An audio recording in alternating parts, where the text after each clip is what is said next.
So key elements of the analytical essay genre, we've got the thesis, which we've mentioned. This is your argument. It's your position on the topic, and it's going to answer the question that you're given. Now, it can sometimes be written as a question.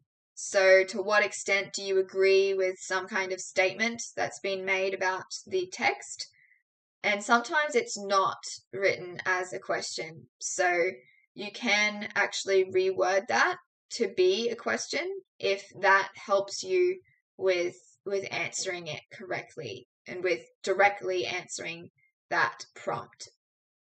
But just be careful not to change the meaning of the original prompt when you do that change.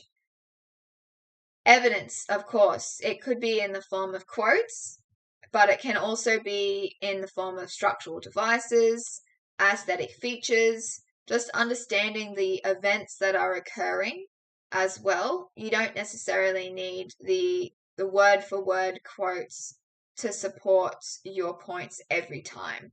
You just want specific examples that are illustrating exactly what you want to be showing.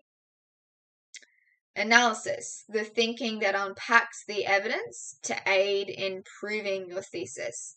So you shouldn't just be plonking in a whole bunch of quotes, a whole bunch of events and ideas that you think are relevant to your thesis. You actually have to unpack them. Why do they prove your point? How do they prove your point? What is their relevance to the given topic that you are arguing? And audience positioning, how the other elements prompt the audience to think or feel or react in some way.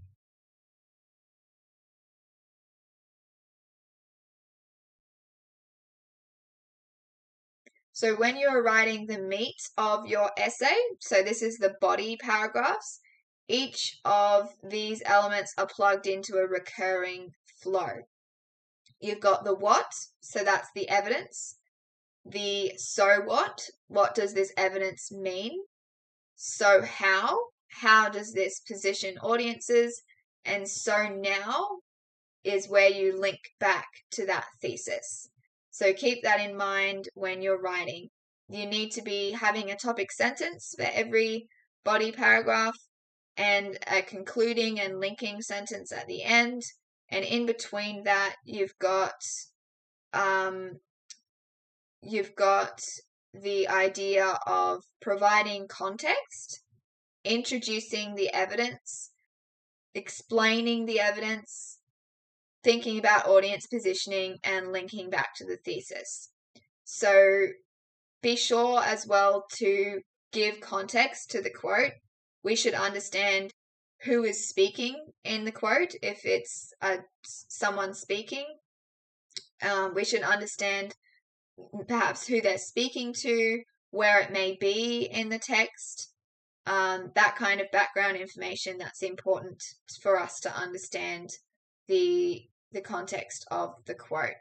And part of that is integrating quotes in a way that is flowing with the rest of your writing.